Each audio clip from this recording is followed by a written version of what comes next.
আসসালামু আলাইকুম, স্বাগত জানাচ্ছি চ্যানেল আই সংবাদে। এখনকার সংবাদ আয়োজন নিয়ে আপনাদের সাথে আছি মেহরুন্নেসা তাহমিনা। বিস্তারিত সংবাদের শুরুতে জানিয়ে দিচ্ছি সুপার ফ্রেশ ফর্টিফাইড সয়াবিন তেল সংবাদ শিরোনামগুলো। আইন শৃঙ্খলা সামলাতে ব্যর্থতা স্বীকার করে পদক্ষেপ নির্ধারণে সরকারকে ব্যবসায়ীদের আহ্বান, রাজনৈতিক ট্যাগ দিয়ে হয়রানি বন্ধের তাগিদ। সবার সাথে সুসম্পর্ক রাখতে চায় বাংলাদেশ, বললেন পররাষ্ট্র উপদেষ্টা। ভারতীয় গণমাধ্যম দুদেশের স্বাভাবিক সম্পর্ক প্রতিষ্ঠায় বাধা বলে মন্তব্য।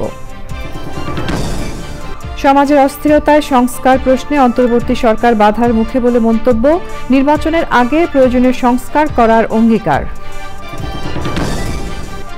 এবং দেশে জনপ্রিয় হয়ে উঠছে বস্তা পদ্ধতিতে আদা চাষ। ব্যাপকভাবে আবাদ হলে চাহিদা মিটিয়ে রপ্তানির সুযোগ দেখছেন বিশেষজ্ঞরা। আমরা তৈরি করি বিশ্বমানের জার্মান প্রযুক্তির ভূমিকম্প সহনশীল থার্মেক্স রড, যা আপনার স্থাপনাকে নিরাপদ রাখে প্রজন্ম থেকে প্রজন্ম। সালাম স্টিল, মোস্ট ডিউরেবল স্টিল। সংবাদ শিরোনামগুলো জানাচ্ছিলাম। এখনকার এই সংবাদ আয়োজন একই সঙ্গে চ্যানেল আই এর ইউটিউব চ্যানেলে এবং চ্যানেল আই এর ওটিটি প্ল্যাটফর্ম আই স্ক্রিনে লাইভ স্ট্রিম হচ্ছে। এবার যাচ্ছে বিস্তারিত প্রসঙ্গে। অনলাইন নিউজ পোর্টাল ১ টাকার খবর সম্পাদক সাংবাদিক মুন্নি সাহাকে গ্রেফতার করেছে তেজগাঁও থানা পুলিশ। রাজধানীর কারওয়ান বাজার এলাকায় চিনতে পেরে উত্তেজিত জনতা তাকে আটক করে। পুলিশ তাকে উদ্ধার করে তেজগাঁও থানায় নিয়ে আসে। জুলাই আগস্ট বিপ্লবের সময় আন্দোলনরত শিক্ষার্থী নাইম হাওলাদার হত্যা মামলার এজাহারভুক্ত আসামি মুন্নি সাহা। সাংবাদিক মুন্নি সাহাকে নিরাপত্তার কারণে মিন্টো রোড ডিবি কার্যালয়ে নেওয়া হয়েছে। আইনশৃঙ্খলা পরিস্থিতি সামাল দিতে ব্যর্থতার কথা স্বীকার করে নিতে অন্তর্বর্তী সরকারকে আহ্বান জানিয়েছেন ব্যবসায়ী নেতারা। এই অবস্থা থেকে উত্তরণে উপদেষ্টারা কি করবেন তা জানতে চেয়েছেন তারা। ১৫ বছর জামায়াত বিএনপি ট্যাগ দিয়ে হয়রানির জায়গায় এখন ফ্যাসিস্ট সরকারের সহযোগী বলে ব্ল্যাকমেইল বন্ধে ব্যবসায়ীরা শক্ত পদক্ষেপ চেয়েছেন। ব্যবসায়ীদের হতাশায় না ভোগার আহ্বান জানিয়ে অর্থ উপদেষ্টা বলেছেন সরকার সাধ্যমতো চেষ্টা করছে। রিজভিন আজের রিপোর্ট। বেসরকারি খাতে প্রত্যাশা ও অগ্রাধিকার জানতে রাজধানীতে ব্যবসায়ী সম্মেলন। Dhaka chamber of commerce and industry DCCI এর আলোচনায় রাজনৈতিক পরিচয় নেই এমন ব্যবসায়ীদের বড় অংশ যোগ দেন। Probably you would agree with Ashraf Bhai, all of you who are present here in this room, that nothing is more important than law and order situation. We have been telling this to the government, and government is also saying that we are trying. And of course there were some visible improvement, but probably not enough. Law and order, আমার মনে হয় অনেকবার কথা হয়েছে law and অর্ডারের। I think law and order যদি improve করতে পারি, আই থিঙ্ক ব্যবসা অনেক এগিয়ে যাবে। I am sorry to say the interim government has been a total failure. এটা ওনাদেরকে মানতে হবে। নাম্বার 1 হচ্ছে ল অ্যান্ড অর্ডার সিচুয়েশনটাকে জিরো টলারেন্সের মধ্যে নিয়ে আসা, এর কোনো বিকল্প নাই। হয়রানি বন্ধে সরকারের দ্রুত পদক্ষেপ চান ব্যবসায়ীরা। ট্রেড বডি পলিটিসাইজেশন, এটাকে কিভাবে বন্ধ করা যায়। আর আগে ছিল ওই নিয়ম ছিল ওই শিবির ট্যাগ দেওয়া মানুষকে, এখন শুরু হয়েছে নতুন শব্দ দোষর ট্যাগ দেওয়া। সবাই দোষর, ওই 17 কোটি মানুষ যারা ট্যাগ দিয়েছে তারাও দোষর। অধৈর্য না হয়ে আরেকটু সময় চাইলেন অন্তর্বর্তী সরকারের দুই উপদেষ্টা। আপনারা তো হতাশ হবেন না বা এতটা ইসে হবেন না। 15 বছরে যেটা হয়েছে, যারা আপনারা বাইরে আছেন কিছু কিছু লোক জানবেন, কারণ আমরা ভেতরে আছি, বিশেষ করে আমি অর্থনৈতিক সেক্টরে যেটা হয়েছে এটা অকল্পনীয়। যদি আপনারা বলেন 3-4 মাসে এসে চিফ অ্যাডভাইজার সালাউদ্দিন সাহেবরা সব করে দেবে, দিস ইজ সে একটু এক্সপেকটেশনটা একটু lofty. Government does not want to see this kind of anarchy which is prevailing now, and especially আমাদের যেহেতু শ্রমিকের বেসটা অনেক বড়, যারা এই নৈরাজ্যটা সৃষ্টি করার চেষ্টা করছেন তারা রাইটলি এটাকে একটা সফট টার্গেট হিসেবে নিয়ে একটা নৈরাজ্য তৈরি করছে। But I am sure you can see a successive improvement of situation. আলোচনায় বিটিএম এর সভাপতি শওকত আজিজ রাসেল ব্যবসায়ীদের চাটুকারিতা ও তোষামদির অভ্যাস ছাড়তে হবে বলে মন্তব্য করেন। রিজভিন আওয়াজ, চ্যানেল আই, ঢাকা।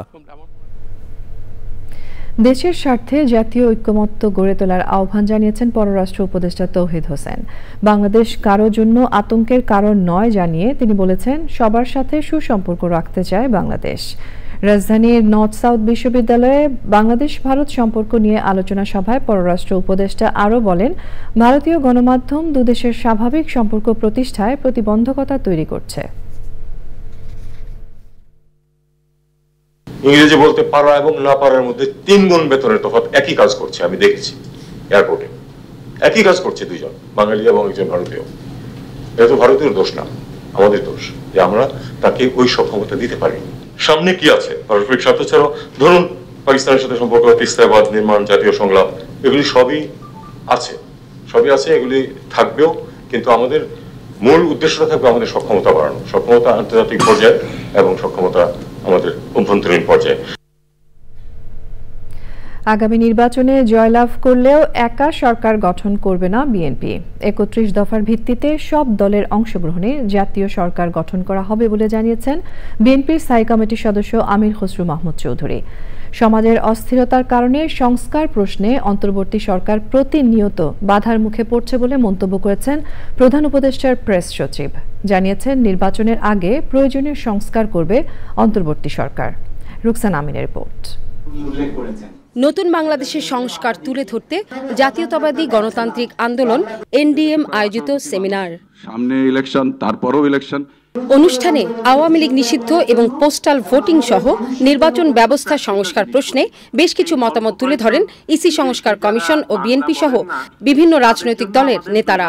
আমি খুব নিশ্চিত যে আমাদের সংস্কারগুলো এবার আমরা করব, সবাই মিলে করব। নির্বাচনের পরবর্তী সময়ে যদি জনগণ রায় দেয়, তাহলে বিএনপি একা সরকার গঠন করবে না, বিএনপি একটা জাতীয় সরকার গঠন করবে। এবং যাদেরকে নিয়ে আমরা 31 দফা করেছি, আমরা সবাই মিলে 31 দফা বাস্তবায়ন করব। একটা জাতীয় ঐক্য সৃষ্টি হয়েছে। আমি মনে করি এই জাতীয় ঐক্যটা আমাদেরকে অটুট রাখতে হবে। এই জাতীয়টা অটুট রাখতে হবে এই জন্য, যদি পিসফুল ট্রান্সফার অফ ডেমোক্রেটিক অর্ডারে আমাকে যেতে হয়, ইলেকট্রাল কম্পিটিশনটা যদি আমরা ধরে রাখতে পারতাম, তাহলে গত 15 বছর এই ঘটনাগুলো ঘটতো না। ইলেকট্রাল কম্পিটিশনটাকে জোরদার ভাবে বাংলাদেশের জমিনে ফেরত আনা সবচেয়ে বেশি প্রয়োজন বলে আমি মনে করি।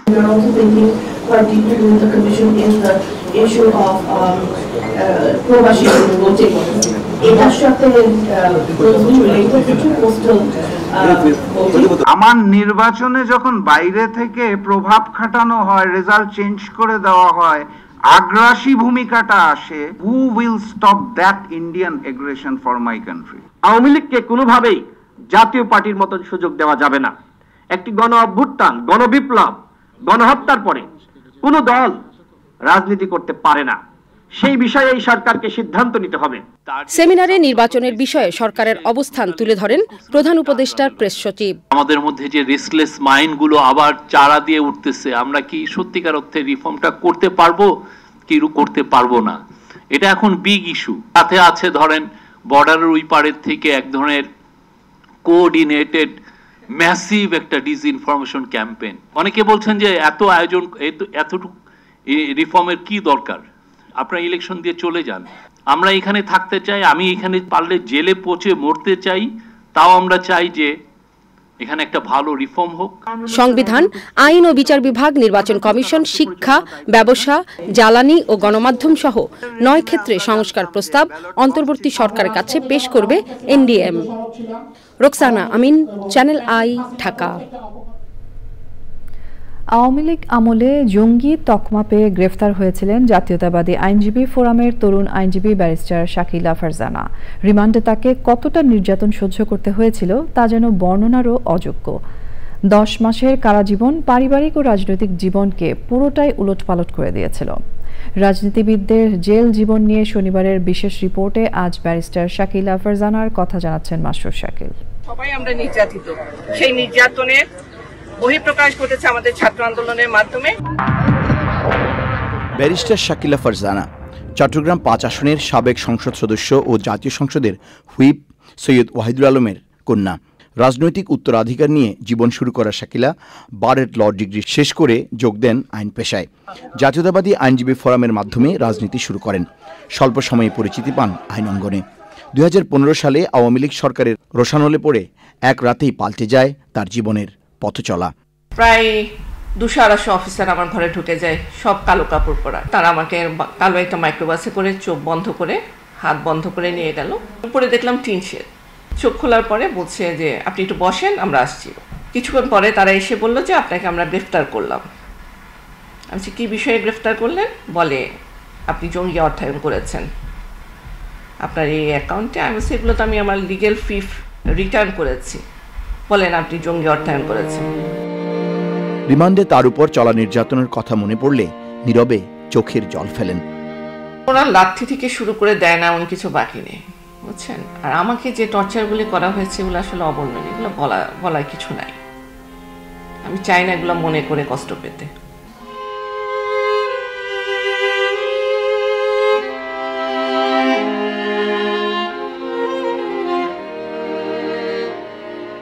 ওইখানে যে রুমটাতে আমাকে রাখা হয়েছিল 1.5 ফুটের একটা টয়লেট, যেখান থেকে তাদের অফিসাররা দেখতে পেত আমি যদি টয়লেটে যেতাম। যে রুমে রাখা হয়েছিল সেখানে ফ্লোরে রাখা হয়েছে আমাকে। একজন পুরুষই আমাকে কন্টিনিউয়াসলি প্রশ্ন করেছেন, গালিগালাজ করেছেন, যা যা মারধর করার করেছেন একটা পুরুষে করেছেন। জেলখানায় তাকে খুনি, মাদক সেবী সহ অন্য কয়েদিদের সাথে রাখা হয়েছিল। খুব রুডলি চেহারা যাদের, তাদেরকে দিয়ে খুব ভয় দেখানো হতো। তো একটা মেয়ে ছিল এখানে, মুখের মধ্যে অনেকগুলো ব্লেড নিয়ে থাকতো। সে সবসময় আমার আশেপাশে ঘুরঘুর করতো, ভয় দেখাতো আমাকে এটা দিয়ে কেটে দেবে। আমি ধরেন ঘুমাচ্ছি, চোখ খুলে দেখি সে আমার সামনে দাঁড়ানো। আমার ঘুমটাই ভাঙতো তাদের গালিগালাজ শুনে। কখনো আমার আজানের শব্দে ঘুম ভাঙে নাই। 5 আগস্টের আগে দেশে বিদেশে পালিয়ে বেড়ানোর জীবন ছিল তার। সন্তানের কষ্ট সইতে না পেরে 2018 সালে ব্রেন স্ট্রোকে প্যারালাইজড হয়ে মৃত্যুবরণ করেন বাবা সৈয়দ ওয়াহিদুল আলম। স্বামীর ব্যবসা বন্ধ হয়ে যায়, 2 সন্তানও দেশ ছাড়তে বাধ্য হয়। তার মতো আর কারো জীবনে যেন এমন ঘটনা না ঘটে, রাষ্ট্রের কাছে এই প্রত্যাশা তার। Masrur Shakil, channel I, Dhaka. দখল, দূষণ, বাড়তি লবণাক্ততা ও জলবায়ু অভিঘাতে ধুঁকতে থাকা বাংলাদেশের ফুসফুস সুন্দরবন ও উপকূলীয় জনপদের জীবনমান উন্নয়নে ন্যায্য নগর বিষয়ে সম্মেলন হয়েছে। আলোচনায় সুন্দরবন ও আশেপাশের ক্ষয়ক্ষতির প্রকৃত চিত্র পর্যবেক্ষণের পাশাপাশি করণীয় নির্ধারণে কার্যকর রূপরেখা উঠে আসে। মোংলা থেকে আব্দুল করিমের ভিডিওচিত্রে আলিমাল রাজের রিপোর্ট।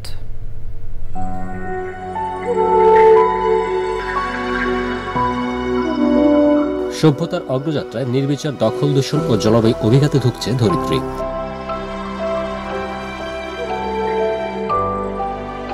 ঘূর্ণিঝড় সহ অন্যান্য প্রাকৃতিক দুর্যোগে ঢাল হয়ে দাঁড়ানো সুন্দরবন এবং উপকূলীয় জনপদের পরিবেশ, প্রতিবেশ ও জীবন জীবিকায় পড়ছে বিরূপ প্রভাব। শুধু দূষণই নয়, সুন্দরবন সহ অন্যান্য উপকূলীয় নদীগুলোতে লবণাক্ততা বেড়ে হুমকিতে বাস্তুতন্ত্র।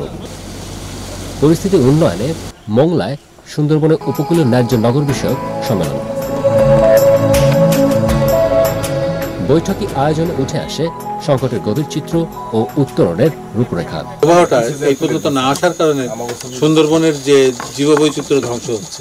দেশের ফুসফুস খ্যাত সুন্দরবনে লবণাক্ততা ও দূষণে হুমকিতে থাকা উদ্ভিদ ও জীববৈচিত্র্য রক্ষায় সার্বিক সচেতনতা ও সমন্বিত উদ্যোগে গুরুত্ব আরোপ করেন বিশেষজ্ঞরা। সুন্দরবনের যেই সুন্দরী গাছগুলোর আগাগুলো মারা যাচ্ছে, আগা মরা রোগ বলে এটাকে অনেক। আমাদের এখানে যত রকমের দূষণ আছে সবগুলো দূষণেই কিন্তু সুন্দরবনের নদীগুলোর মাধ্যমে সাগরে যাচ্ছে। এই দূষণ কিন্তু অন্যতম একটা থ্রেট এই মুহূর্তে। আর বিশেষ করে পশুর নদী এবং সুন্দরবনের আশেপাশে বড় বড় মেগাশিল্প গড়ে উঠেছে, এগুলো কিন্তু অন্যতম কারণ। আমরা খুব সম্প্রতি আমরা দেখেছি ফার্নেস অয়েল স্পিল হয়েছে, প্রচুর পরিমাণে মাছ, প্রচুর পাখি, প্রচুর পরিমাণে ক্ষতিগ্রস্ত হয়েছে সুন্দরবন। গবেষণা বলছে জলবায়ু পরিবর্তনের অভিঘাতে শুধু জীবন জীবিকা আর জীববৈচিত্র্যই হুমকিতে না, বরং নানা রোগের প্রাদুর্ভাবের পাশাপাশি ব্যাপক প্রভাব ফেলছে অভিঘাতগ্রস্ত জনপদের মানুষের মানসিক স্বাস্থ্যে। সম্মেলনের আয়োজক বাংলাদেশ নদী পরিব্রাজক দল, RDRC, বাংলাদেশ রিভার ফাউন্ডেশন, বেলা এবং প্রকৃতি ও জীবন ফাউন্ডেশন সহ 7টি সংগঠন। আলিমাল রাজি, চ্যানেল আই, মোংলা, বাগেরহাট। দেশের চাহিদা পূরণে প্রতি বছর প্রায় 1 থেকে 1.5 লাখ মেট্রিক টন আদা আমদানি করতে হয়, অথচ খুব সহজে আদা চাষ করে লাভবান হওয়া যায়, কমানো যায় আমদানি নির্ভরতা। দেশে জনপ্রিয় হয়ে উঠছে বস্তা পদ্ধতিতে আদা চাষ। বিশেষজ্ঞরা বলছেন আরও ব্যাপক আকারে আদার চাষ সম্প্রসারিত হলে নিজেদের চাহিদা মিটিয়েও রপ্তানির সুযোগ রয়েছে। বিস্তারিত জানাচ্ছেন শাইখ সিরাজ। বাংলাদেশ পরিসংখ্যান ব্যুরোর তথ্য মতে দেশে আদার চাহিদা প্রায় 2 লাখ মেট্রিক টন। গত বছর উৎপাদন হয়েছিল 84,000 মেট্রিক টন আর আমদানি করা হয়েছিল 1,43,000 মেট্রিক টন আদা। চলতি বছরেও আদা আমদানি করা হয়েছে 90,000 মেট্রিক টন। আশার কথা হচ্ছে বস্তা পদ্ধতিতে আদা চাষ সম্প্রসারণে গত 2 বছরে দেশে আদার উৎপাদন বেড়েছে। 70 বস্তা আদা লাগিয়েছি এবং আমার প্রতি বস্তায় খরচ হয়েছে 30 টাকা করে। আগামী বছর আমি কমপক্ষে 4 থেকে 500 বস্তা আদা লাগাবো ইনশাল্লাহ। এইখানে আমার খরচ হয়েছে 9,000 টাকার মতো। যদি গতবারের মতো আর কি আদার বাজারটা ভালো থাকে তাহলে ইনশাল্লাহ আমি 80,000 থেকে 1 লক্ষ টাকার মতো বিক্রি করতে পারবো। রংপুরের মিঠাপুকুরের রূপসী গ্রাম, এখানে বসতবাড়ির আঙিনা, আমবাগান, লিচু বাগান সহ বিভিন্ন সবজি ফসলের মাঠেও বস্তায় আদা চাষ চলছে।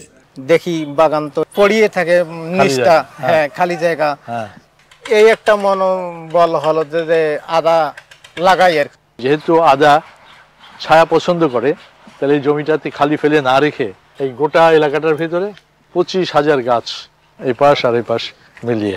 এই পদ্ধতিতে আদা চাষ বাড়ানো গেলে আমদানি নির্ভরতা কমানো সম্ভব বলছেন কৃষি বিশেষজ্ঞরা। এই প্রযুক্তির মাধ্যমে চাষাবাদের ক্ষেত্রে আমার আলাদা কোনো জমির প্রয়োজন হচ্ছে না। এর পাশাপাশি পরবর্তী বছরের জন্য বীজও কিন্তু সেখান থেকে সে রেখে দিতে পারবে। আর এখান থেকে যে উৎপাদনটা হবে সেটিও কিন্তু আপনার জাতীয় উৎপাদনে সংযুক্ত হবে। দেশে 3.5 কোটি বসতভিটার প্রতিটিতে 10 বস্তা করে আদা চাষ করলেও 35 কোটি বস্তা আদার চাষ সম্ভব। প্রতি বস্তায় 1 কেজি করে হলেও মোট আদার উৎপাদন হবে 3.5 লাখ টন, যা আমাদের চাহিদার চেয়েও 1.5 লক্ষ টন বেশি। যে কারণেই এই চাষ পদ্ধতিতে কৃষক ঝুঁকছে দিন দিন। বিবিএস বলছে সারা দেশে যে আদার উৎপাদন হয় বস্তা পদ্ধতিতেই এবছর উৎপাদন হবে প্রায় 10,000 মেট্রিক টন।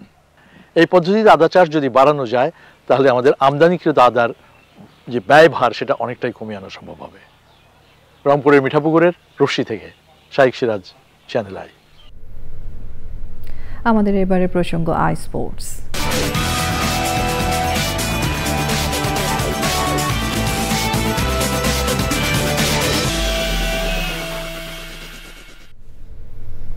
প্রথমবার বাংলাদেশ ক্রীড়া শিক্ষা প্রতিষ্ঠান বিকেএসপির প্রাক্তন হকি ক্যাডেটদের পুনর্মিলনী অনুষ্ঠিত হয়েছে। সাভারে অবস্থিত খেলোয়াড় তৈরির এই প্রতিষ্ঠানে শুক্রবার ছিল সাবেক হকি তারকাদের মিলন মেলা। সকালে বর্ণাঢ্য র্যালির মাধ্যমে শুরু হয় দিন। অডিটোরিয়ামে আলোচনা সভায় স্মৃতি রোমন্থন করেন সাবেক হকি খেলোয়াড়, শিক্ষক এবং প্রশিক্ষকরা।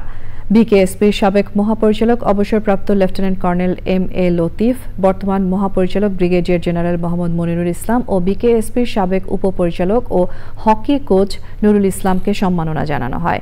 বিকেলে বিকেএসপির হকি মাঠে মাতান সাবেকরা। সন্ধ্যায় সাংস্কৃতিক অনুষ্ঠান ও র্যাফেল ড্রর মাধ্যমে শেষ হয় বিকেএসপির সাবেক হকি তারকাদের মিলন মেলা। এবারে রয়েছে অন্যান্য সংবাদ। বাংলাদেশের প্রথম পতাকা উত্তোলনকারী আসম আব্দুর রব বলেছেন, জাতি রাষ্ট্র হিসেবে বাংলাদেশের জন্ম না হলে আমাদের পরিচয় হতো ভারতীয় বাঙালি, না হয় পাকিস্তানি বাঙালি। মুক্তিযুদ্ধের অন্যতম সংগঠক ও রাষ্ট্রচিন্তক সিরাজুল আলম খান গবেষণা কেন্দ্রের উদ্বোধনীতে তিনি আরও বলেন, মুক্তিযুদ্ধকে অস্বীকার করা নিজের পিতাকে অস্বীকার করার শামিল। জান্নাতুল বাকিয়া কেকার রিপোর্ট। মুক্তিযুদ্ধের অন্যতম সংগঠক, স্বাধীনতা আন্দোলনের কারিগর সিরাজুল আলম খান গবেষণা কেন্দ্র ও প্রতিষ্ঠানের উদ্বোধন। সমাজ ও রাষ্ট্রচিন্তক সিরাজুল আলম খান স্মরণে গবেষণা কেন্দ্র গড়ে তোলার প্রেক্ষাপট তুলে ধরে বক্তারা বলেন, সিরাজুল আলম খানকে বাদ দিয়ে বাংলাদেশের স্বাধীনতা আলোচনা সম্ভব নয়।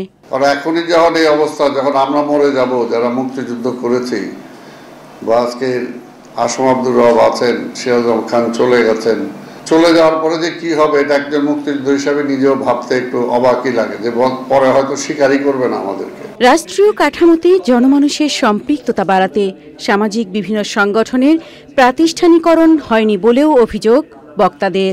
প্রকৃতপক্ষে রাষ্ট্র ক্ষমতা দখল করার আগে আপনাকে সিভিল সোসাইটি গঠন করতে হয়।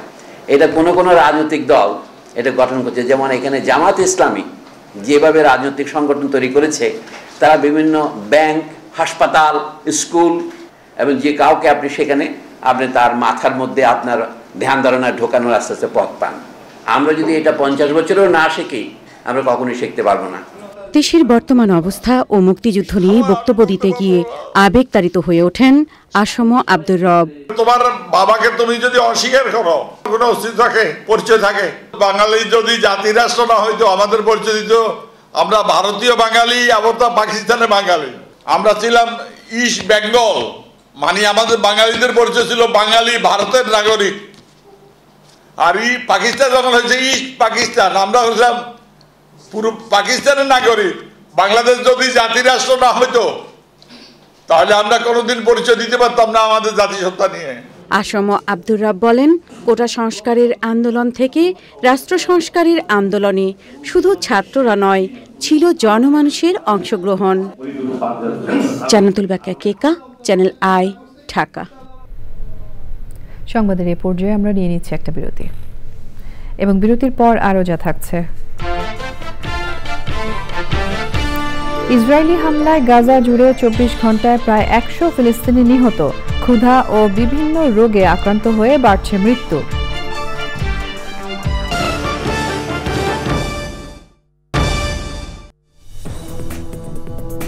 স্বাগত জানাচ্ছি আরও একবার চ্যানেল আই সংবাদে। নারায়ণগঞ্জের ফতুল্লায় সন্ত্রাস, চাঁদাবাজি ও নৈরাজ্যের বিরুদ্ধে বিএনপির জনসভায় নেতারা বলেছেন, দেশে যতটুকু সংস্কার করলে আইনের শাসন প্রতিষ্ঠিত হবে, অন্তর্বর্তী সরকারকে ততটুকু সংস্কার করে নির্বাচনের রোড ম্যাপ ঘোষণা করতে হবে। শনিবার বিকেলে শহরের নতুন কোর্ট এলাকায় ফতুল্লা ইউনিয়ন বিএনপির উদ্যোগে সন্ত্রাস, চাঁদাবাজি ও নৈরাজ্যের বিরুদ্ধে জনসভা অনুষ্ঠিত হয়। জনসভায় প্রধান অতিথি ছিলেন বিএনপির সভাপতি ও সাবেক সংসদ সদস্য মোহাম্মদ গিয়াসউদ্দিন। সভাপতিত্ব করেন ইউনিয়ন বিএনপির সভাপতি হাসান মাহমুদ পলাশ।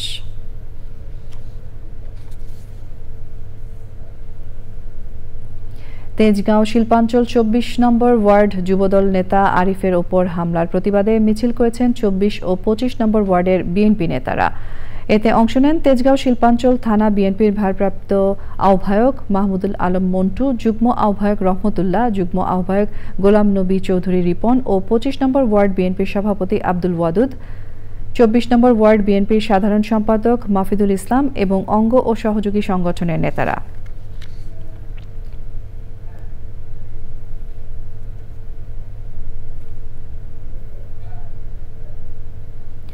জলাশয় দিয়ে কোনো বাণিজ্য করা যাবে না মন্তব্য করে মৎস্য ও প্রাণী সম্পদ উপদেষ্টা ফরিদা আক্তার বলেছেন, জলাশয় ভূমি মন্ত্রণালয়ের আওতাধীন হলেও তা বাণিজ্যিক উদ্দেশ্যে কাউকে বরাদ্দ দেওয়া যাবে না।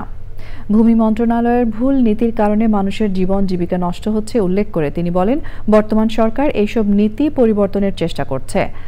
রংপুরের গঙ্গাচড়া উপজেলার নোহালী ইউনিয়নে তিস্তা নদী পরিদর্শনের সময় মৎস্য ও প্রাণী সম্পদ উপদেষ্টা সাংবাদিকদের এসব কথা বলেন।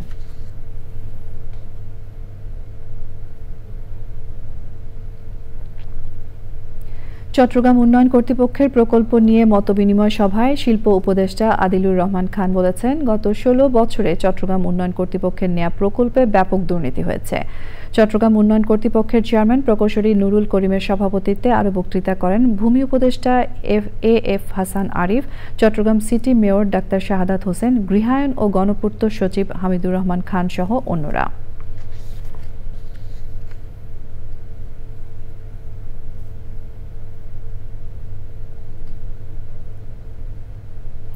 চট্টগ্রাম মহানগর ছাত্র শিবির উত্তরের সভাপতি ফখরুল ইসলাম বলেছেন, বর্তমান সময়ে ছাত্র রাজনীতি সম্পর্কে নেতিবাচক ধারণা তৈরি হয়েছে।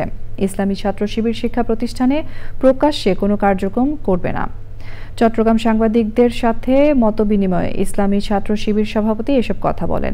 ছাত্র শিবিরের সেক্রেটারি তানজির হোসেন জুয়েলের সঞ্চালনায় সভায় আরও উপস্থিত ছিলেন নগর ছাত্র শিবিরের উত্তরের অর্থ সম্পাদক মুমিনুল হক, অফিস সম্পাদক খুররম মুরাদ সহ অন্যরা।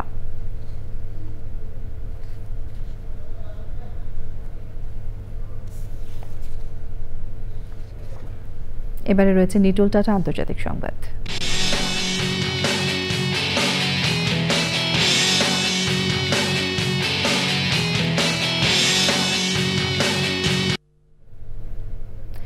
বেইত লাহিয়ায় ইসরায়েলি বিমান হামলায় ৭৫ জন সহ গাজা জুড়ে ২৪ ঘন্টায় প্রায় ১০০ ফিলিস্তিনি নিহত হয়েছেন।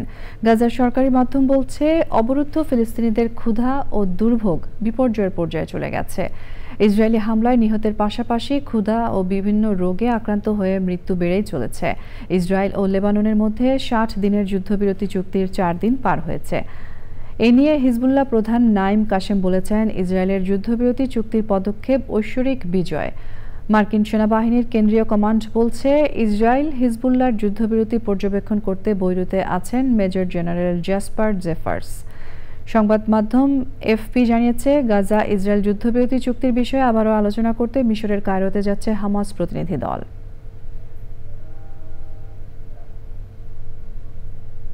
সংবাদের এ পর্যায়ে আমরা নিয়ে নিচ্ছি আরও একটা বিরতি, এবং বিরতির পর্যায়ে থাকছে ইসকনের ব্যানারে আওয়ামী দুর্বৃত্তরা উস্কানি দিতে চেয়েছিল অভিযোগ জুনায়েদ সাকির। সংস্কারের পর ভোটাধিকার ফিরিয়ে দেওয়ার আহ্বান।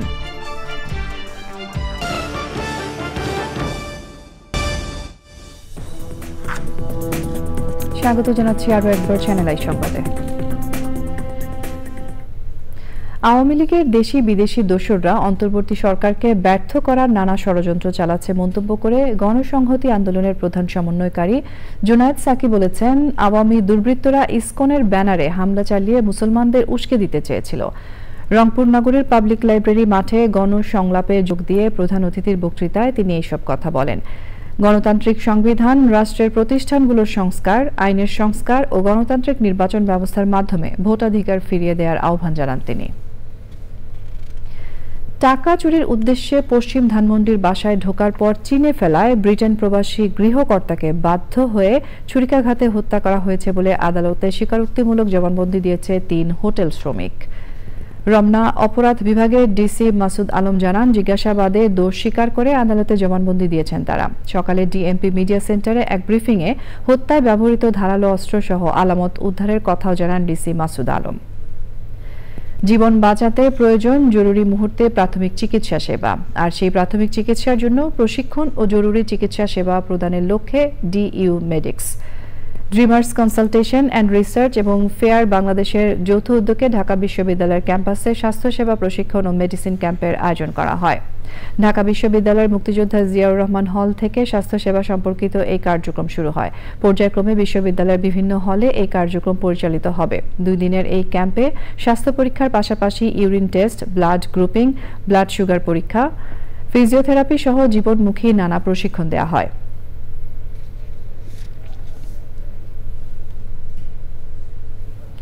ফেনী অঞ্চলে সাম্প্রতিক বন্যায় ক্ষতিগ্রস্ত এলাকায় শিশুদের শিক্ষা কার্যক্রমের সহায়তায় স্কুল ব্যাগ দিয়েছে United I gas LPG. Daganbhuiyan Ataturk সরকারি মেডিকেল উচ্চ বিদ্যালয় শিক্ষার্থীদের মাধ্যমে এই কার্যক্রম শুরু করা হয়। তুরস্কের সংস্কৃতি ও পর্যটন মন্ত্রণালয় স্কুল ব্যাগ বিতরণে সহায়তা করে। অনুষ্ঠানে ছিলেন আতাতুর্ক মডেল উচ্চ বিদ্যালয়ের প্রধান শিক্ষক মোহাম্মদ এনায়েতুল্লাহ, আই গ্যাস এলপিজির জিএম ও head of sales Shawkat Zaman Jamil, DGM marketing Sadman Shahriar Biswas ও অন্যরা। রাজধানীর বাড্ডায় ফকিরখালী উন্নয়ন সোসাইটির বিশেষ সভা অনুষ্ঠিত হয়েছে। এতে এলাকাবাসী ও বিভিন্ন প্লটের মালিকরা উপস্থিত ছিলেন। সে সময় তথ্য উপদেষ্টার বাবা বদরুল ইসলাম জমিরকে সোসাইটির প্রধান উপদেষ্টা এবং মোহাম্মদ সামির হোসেনকে সভাপতি ও মোহাম্মদ আকরাম হোসেনকে সাধারণ সম্পাদক করে কমিটি ঘোষণা করা হয়। ফকিরখালীর আবাসন, শিক্ষা, সৌন্দর্য বর্ধন ও মানবিক উন্নয়ন সহ সংস্কার কাজে কমিটি এলাকাবাসীকে সাথে নিয়ে কাজ করে যাবে বলে সভায় উল্লেখ করা হয়। ফকিরখালীর উন্নয়নে সর্বাত্মক সহযোগিতায় এলাকাবাসীকে আশ্বাস দেন তথ্য উপদেষ্টার বাবা বদরুল ইসলাম জমির। সংবাদে এরই সঙ্গে আমরা নিয়ে নিচ্ছি আরও একটা বিরতি। স্বাগত জানাচ্ছি আরও একবার চ্যানেল আই সংবাদে। বিজ্ঞান শিক্ষা ও গবেষণায় বরাদ্দ বাড়ানোর আহ্বান জানিয়েছেন বিজ্ঞানীরা। চতুর্থ শিল্প বিপ্লব এবং ভবিষ্যৎ সমাজ শীর্ষক আন্তর্জাতিক কনফারেন্সে অংশ নিয়ে বিজ্ঞানীরা বলেন, ভবিষ্যতে বিজ্ঞানে যে আমূল পরিবর্তন আসছে তাতে মানুষের জীবন আরও সহজ হবে। Bangladesh academy of science and science council of এশিয়ার যৌথভাবে আয়োজিত কনফারেন্সে অর্থায়ন সহ বিভিন্ন চ্যালেঞ্জ তুলে ধরেন বিজ্ঞানীরা। উদ্বোধন অনুষ্ঠানে সভাপতিত্ব করেন এমেরিটাস অধ্যাপক doctor A K Azad Chowdhury. কনফারেন্সে মূল প্রবন্ধ উপস্থাপন করেন প্রিন্সটন বিশ্ববিদ্যালয়ের ফিজিক্সের অধ্যাপক M Zahid Hasan, Japan science কাউন্সিলের সভাপতি অধ্যাপক ডক্টর মিৎসুই মামোরু, এশিয়া সায়েন্স কাউন্সিলের সভাপতি অধ্যাপক ডক্টর মোহাম্মদ আসলাম বেগ ও অধ্যাপক ডক্টর লিয়াকত আলী কনফারেন্সে বক্তব্য দেন। অষ্টম ইস্ট বেঙ্গল রেজিমেন্টকে বাদ দিয়ে কোনো ইতিহাস রচনা হলে তা অন্যায় হবে বলে মন্তব্য করেছেন বীর মুক্তিযোদ্ধা অবসরপ্রাপ্ত কর্নেল অলি আহমদ। রাজধানীতে মুক্তিযুদ্ধের প্রথম বিদ্রোহকারী অষ্টম ইস্ট বেঙ্গল রেজিমেন্টের সাবেক কর্মকর্তা ও সৈনিকদের পুনর্মিলনী অনুষ্ঠানে প্রধান অতিথির বক্তৃতায় তিনি আরও বলেন, জিয়াউর রহমানের নেতৃত্বে ওই দিন বিদ্রোহ না করলে এত তাড়াতাড়ি দেশ স্বাধীন হতো না। সেই সময় ছিলেন অবসরপ্রাপ্ত ব্রিগেডিয়ার সাদেক, অবসরপ্রাপ্ত মেজর মাসুদ ও অন্যরা।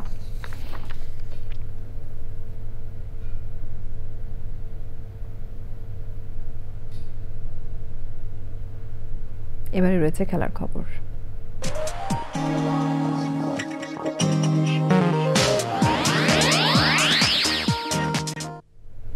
সঙ্গে সংবাদের শেষ ভাগে আমরা তবে যাবার আগে সুপার ফ্রেশ ফর্টিফাইড সয়াবিন তেল সংবাদ শিরোনামগুলো জানিয়ে দিচ্ছি আরো একবার। আইন শৃঙ্খলা সামলাতে ব্যর্থতা স্বীকার করে পদক্ষেপ নির্ধারণে সরকারকে ব্যবসায়ীদের আহ্বান, রাজনৈতিক ট্যাগ দিয়ে হয়রানি বন্ধের তাগিদ। সবার সাথে সুসম্পর্ক রাখতে চায় বাংলাদেশ, বললেন পররাষ্ট্র উপদেষ্টা। ভারতীয় গণমাধ্যম দুদেশের স্বাভাবিক সম্পর্ক প্রতিষ্ঠায় বাধা বলে মন্তব্য। সমাজের অস্থিরতায় সংস্কার প্রশ্নে অন্তর্বর্তী সরকার বাধার মুখে বলে মন্তব্য। নির্বাচনের আগে প্রয়োজনীয় সংস্কার করার অঙ্গীকার।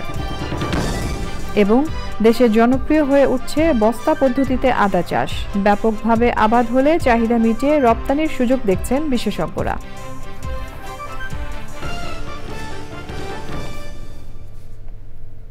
প্রিয় দর্শক, এই সঙ্গে শেষ করছি আমাদের এখনকার সংবাদ আয়োজন। ধন্যবাদ এতক্ষণ সঙ্গে থাকার জন্য।